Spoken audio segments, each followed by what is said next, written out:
High বন্ধুরা, দেখো আমরা এখন নাইটির পার্ট কীভাবে একটার পর একটা ম্যাচিং করি সেটাই তোমরা শুধু দেখবা। এটা মিক্স ম্যাচ আছে নাইটিটা, আমি তোমাদেরকে দেখাচ্ছি।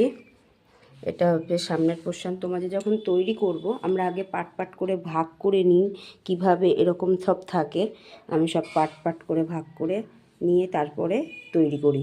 এরপর রেডি করে নিয়েছি, এরকম করে আমি কতগুলো সব কটাই তৈরি করে নেব, আবার গুছিয়ে নেব, না হলে পরে ভুল হয়ে যেতে পারে যে কিভাবে আমরা জিনিসটাকে ভুল হয়ে যেতে পারে। এক একটা মিক্স ম্যাচ থাকবে, যেমন এই কালারের সাথে এই কালারটা যাবে, আবার এই কালারটার সাথে এই কালারটা যাবে।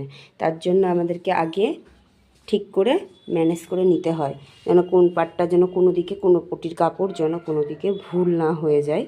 এইভাবেই আমরা এইভাবে ঠিকঠাক করে নিয়ে তারপরে আমরা আবার দেখো তোমরা আমরা কিভাবে ঠিক করি। একসঙ্গে দুটো করে করতে হবে।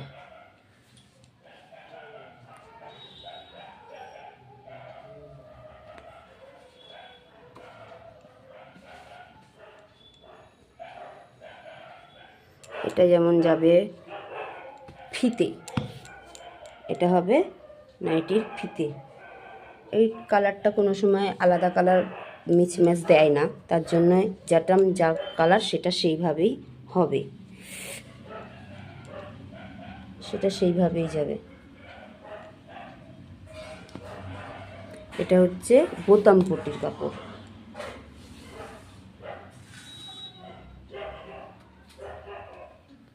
এটাও তাই মিক্স ম্যাচ যাবে, যেহেতু দুটো একসাথে করে নিতে হবে। এটা যাবে পকেট, পকেটটাকেও রেডি করে, পকেটের কাপড় একই রকমের কালার হয়, তাই পকেটের কাপড়টা একই রকমের কালার দিলাম। এবার হবে এই কাপড়টা, এই পার্টটা যাবে এই কাপড়ের এই কালারের সাথে, আর এই কালারটাই যাবে আবার এটার সাথে। এবার যখন তৈরি করব তখন তোমাদেরকে আর একবার দেখিয়ে দেবো, ঠিক আছে? এখন আমি হাতার কালারটা মিক্স করলাম না, পরে আবার যখন তৈরি করব তখন তোমাদেরকে করে দেখিয়ে দেবো।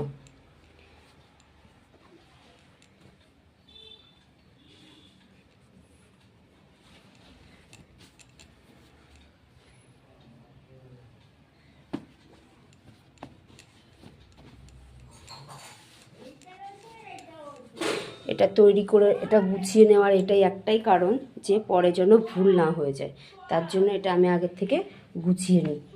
তোমরা কে কেমনভাবে করো সেটা আমাকে কমেন্ট করে জানিও। যদি ভালো লেগে থাকে ভিডিও